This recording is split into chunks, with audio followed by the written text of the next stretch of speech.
membicarakan masalah tentang sewa. Itu berapa harga sewanya? Kalau sewa tanya ke dinas aja, karena itu mungkin bagian dari rahasia perusahaan sebenarnya. Tapi kalau yang jelas ke dinas aja. Ya, yang disewakan apa saja kan? Gedung 3 lantai, kapasitas 225 bed. Oke. Jadi gedungnya 3 lantai yang gede itu dengan kapasitas 225 bed. Tinggal dihitung aja, ada di dinas. Ibu tinggal ke dinas aja sih. Kalau waktu berapa lama? Kalau waktu mah dihitungnya per bulan. Per bulan berapa, bulan berikutnya berapa. Jadi bukan misalnya kontrak 1 tahunan enggak. Kita per bulan terhitung. Kalau kasus banyak kontraknya diperpanjang. Kalau memang misalnya kopinya selesai, otomatis selesai. Oke. Jadi kontraknya bukan kontrak permanen, tapi kontrak yang sifatnya fleksibel sesuai dengan. Ya, assalamualaikum warahmatullahi wabarakatuh. Selamat malam Bu, maaf nih mengganggu. Kami dari media lokal di Garut hanya ingin bertanya seputar kerjasama Dinkes dengan Rumah Sakit Medina. Nah, yang kita pengen tahu teknis kerjasama seperti apa, lalu kemudian anggaran yang digunakan itu anggaran apa dan berapa. Seputar itu saja. Ya. Terima kasih ya. Ini atas kedatangan dari teman-teman wartawan ya ke Dinas Kesehatan yang memang istilahnya mau mengklarifikasi ya, konfirmasi tadi ya kerjasama dengan rumah sakit klinik Medina ya, klinik Medina. Jadi gini, pemerintah Kabupaten Garut itu memang dalam penanganan COVID itu ya mempersiapkan salah satunya itu adalah tempat isolasi ya, tempat isolasi, di mana tempat isolasi itu waktu dulu pertama-tama itu di bulan Maret itu ada rumah sakit Dr. Slamet ya yang sudah ditunjuk oleh pemerintah pusat, oleh Kemenkes.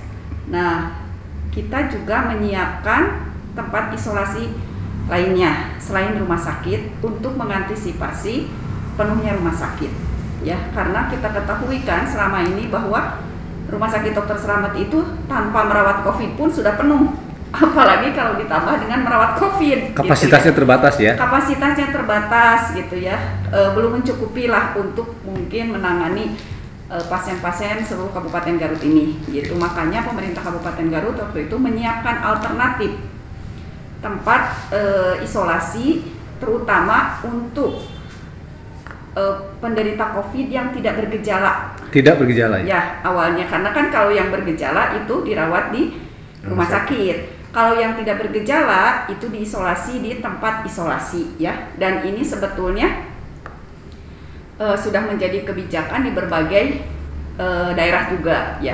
Bu, bisa disebutkan berapa jumlah tempatnya Bu yang disediakan oleh? Awalnya itu Kabupaten Garut menyediakan 2 tempat.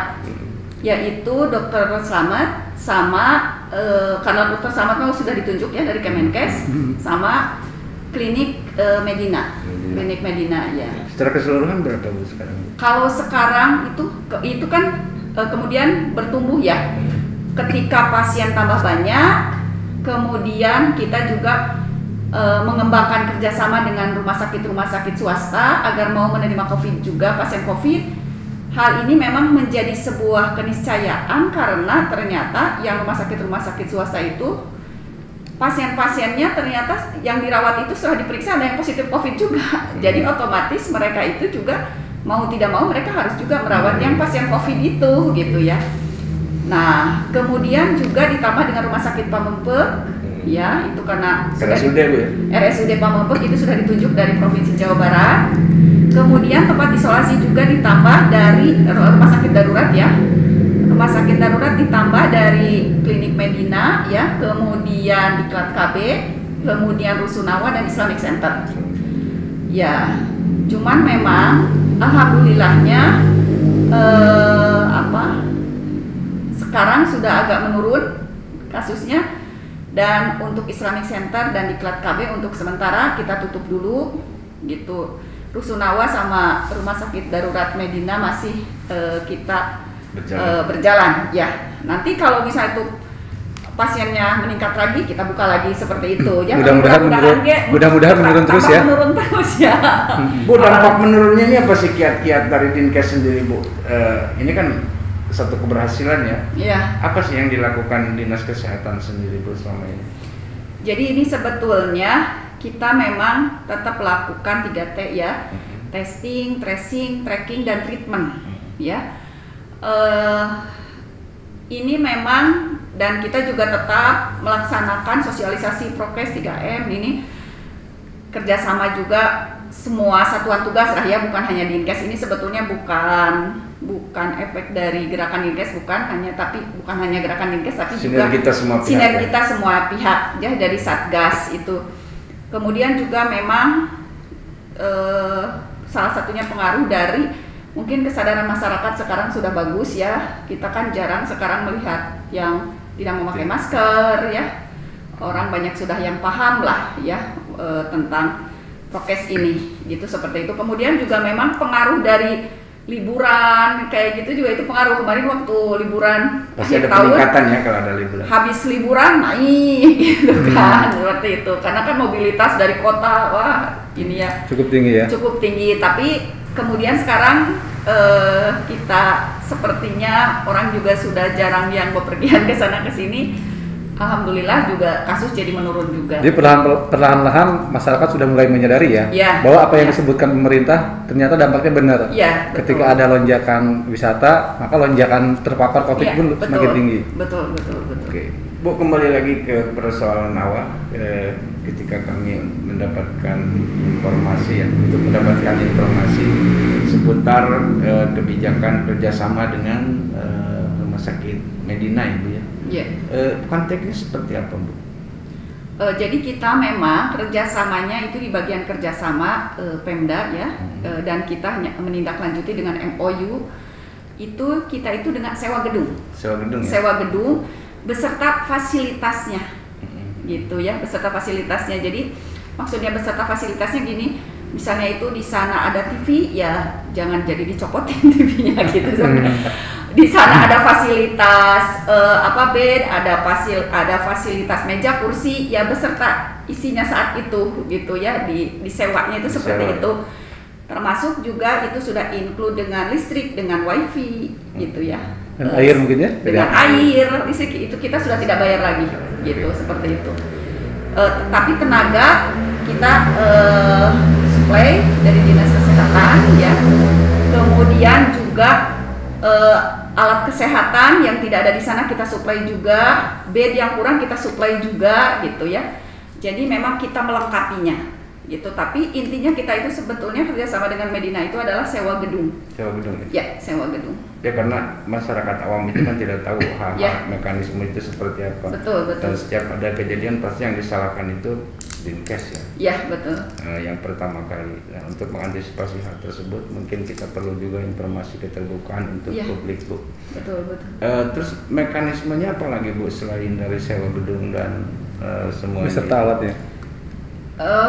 Kita sebetulnya kalau di MOU itu adalah sewa gedung beserta fasilitas yang ada di sana. Itu. Dan nakesnya disediakan oleh kita, ya maksud itu disediakan oleh kita itu relawan itu dibayar oleh kita, ya dibayar oleh kita. Untuk ini apa? Konsumsi makanan dan itu dari Dinkes juga. Dinkes ya, karena kita itu hanya gedung dan fasilitasnya saja, makan, kebersihan, keamanan. Petugas itu kita semua yang biayai. Oke, berarti persoalan itu sudah clear ya. Yang kedua mungkin, Bu, masalah anggaran nih. Proses penganggaran ini apakah melibatkan DPRD atau mana saja dan berapa jumlahnya, Bu, kira-kira? Kita sebetulnya sudah menyerahkan ya anggaran BTT kita ke anggota dewan. Jadi anggota dewan itu insya Allah juga sudah mengetahui, dan kita sudah berapa kali juga audensi gitu ya, dan mereka juga sudah tahu gitu ya, sudah mengetahui. Anggarannya itu memang bertahap ya. Dulu awal kebetulan saya juga belum kesini, tapi saya lihat di dokumen itu awal sekitar 45 bed. Maksudnya 45 bed itu kapasitas gedung dengan kapasitas 45 bed. 45 orang berarti ya? Ya, jadi kebayangkan kalau 45 bed, jadi waktu itu kalau tidak salah hanya lantai 1. Ya. Kemudian pasien bertambah kan. Nah, kemudian pasien bertambah, kita meningkatkan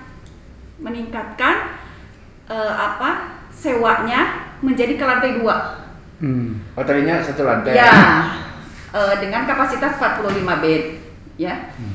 Kapasitas ya, yang itu gedung dengan kapasitas 45 bed. Kemudian karena pasien meningkat, kita naikkan jadi gedung dengan kapasitas 125 bed. 125? Ya. Oke. Sekarang itu karena di bulan September itu sangat tinggi sekali, kita naikkan jadi 225 bed. Jadi 3 lantainya kita sewa gedungnya, seperti itu. Berhitungannya per orang atau per gedung itu? Jadi perhitungannya kita kapasitas. Oh, kapasitas. Kapasitas. Ya? Berarti kapasitas gedung. 1 bed. Gitu maksudnya itu. Kita hitungnya kapasitas 1 bed ya, jadi bukan bednya yang dihitungnya. Iya. Tapi ruangannya gitu ya. Include ya. Ruangan untuk 1 bed itu kita sewa, jadi ketika 45 bed kan beda harganya. Kemudian ketika 125 beda juga harganya. Tinggal dikalikan. Kemudian ketika 225 itu juga pasti beda harganya. Kisaran berapa Bu satu bed itu? Sekitar 50.000. 50.000. Ya. Satu bed 50.000 per hari. Per hari. Ya. Dari awal sampai sekarang tuh untuk dijumlahkan keseluruhan berapa kira-kira? Berapa juta? Itu kita itu memang awal itu sekitar